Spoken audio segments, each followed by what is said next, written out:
توحید فی المحبت کیا ہے؟ اللہ سے محبت تمام محبتوں سے بالاتر ہو جائے. کوئی محبت اللہ کی محبت سے اوپر تو نہیں، برابر بھی نہ ہو. برابر ہونا شرک ہے، اوپر ہونا تو سمجھیے کہ اور پتہ نہیں شرک کے علاوہ بھی کوئی اصطلاح ہمیں ایجاد کرنی پڑ جائے گی.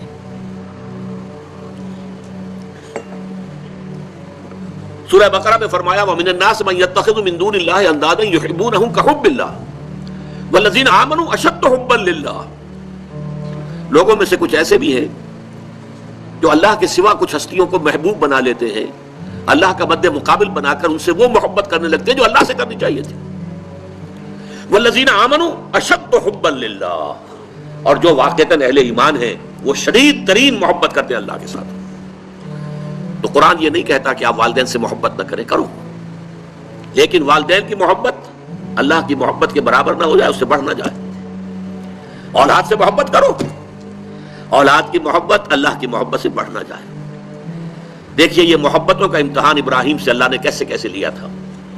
وَإِذِ ابْتَلَىٰ إِبْرَاهِيمَ رَبُّهُ بِكَلِمَاتٍ فَأَتَمَّهُنَّ قَالَ إِنِّي جَاعِلُكَ لِلنَّاسِ إِمَامًا. کیسے کیسے امتحانوں میں سے پاس ہونے کے بعد پھر وہ مرحلہ آیا کہ اللہ نے فرمایا ابراہیم میں تمہیں تمام نوع انسانی کا امام بناتا ہوں. والدین کو چھوڑا اللہ کے لیے، گھر بار چھوڑا اللہ کے لیے. بادشاہ کے دربار میں آنکھوں میں آنکھیں ڈال کر مناظرہ کیا کہ نہیں کیا؟ بادشاہ جو ہے وہ مرعوب نہیں کر سکا. فَبُہِتَ الَّذِي كَفَرَ، بلکہ جو مناظرہ ہوا ہے تو بادشاہ جو تھا نمرود وہ مبہوت ہو کر رہ گیا. اپنی جان کو اللہ سے، اللہ کی محبت سے زیادہ نہیں سمجھا. آگ میں کود گئے کہ نہیں؟ بے خطر کود پڑا آتش نمرود میں عشق. عقل ہے محو تماشائے لب بام ابھی. پھر اپنے ملک کی محبت پر اللہ کی محبت کو ترجیح دی، ملک چھوڑ دیا، ہجرت کی. آخری امتحان جو لیا ہے، آخری امتحان جس سے کڑا امتحان ہو نہیں سکتا.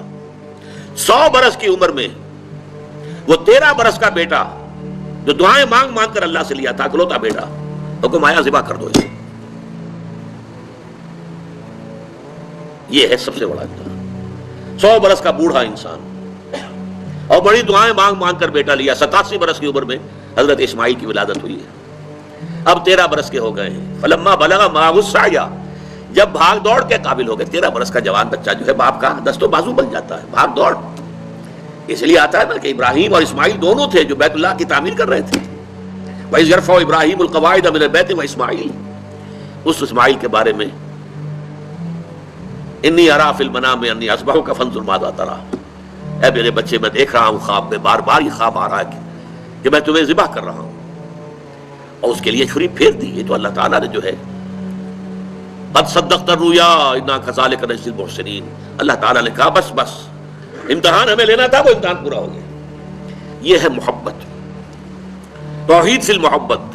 اللہ کی محبت تمام محبتوں سے غالب. اور اگر کوئی ایک محبت بھی آ کر آپ کے دل کے سنگھاسن پر اللہ کی محبت کے ساتھ براجمان ہو گئی، بات ساتھ کہہ رہا ہوں، اوپر نہیں، ساتھ بیٹھ گئی آپ کے دل کے تخت پر، تو یہی شرک فی المحبت ہے. اب دیکھیے یہ تو میں نے انڈیویجول لیول پر آپ سے بات کی. اب آئیے اجتماعی سطح پر، بلکہ اسی ضمن میں ایک آیت اور سن لیجئے. اللہ کی محبت کے ساتھ جڑی ہوئی محبت ہے اللہ کے رسول کی محبت، اور پھر تیسری محبت ہے اللہ کی راہ میں جہاد کی محبت. اب توحید فی المحبت کے لیے سورہ توبہ کی آیت نمبر 24 جو ہے وہ لرزا دینے والی بھی ہے اور بہت جامع بھی ہے.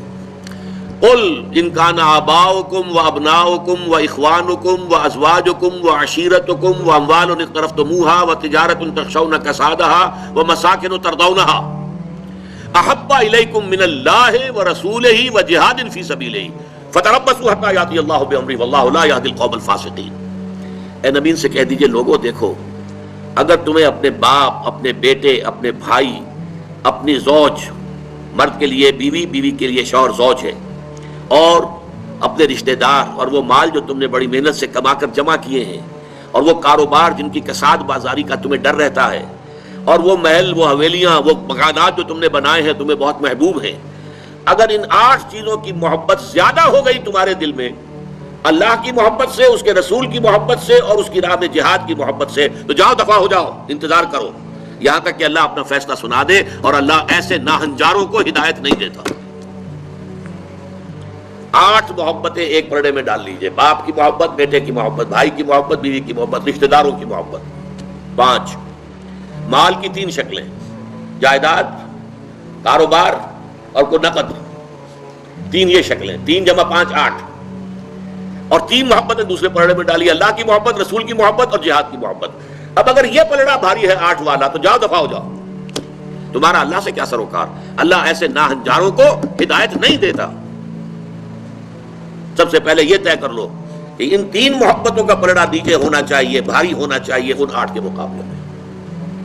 یہ ہے توحید فی المحبت اور یہ ہے شرک فی المحبت. لیکن اب اس کو لائیے ذرا اونچے سطح پر.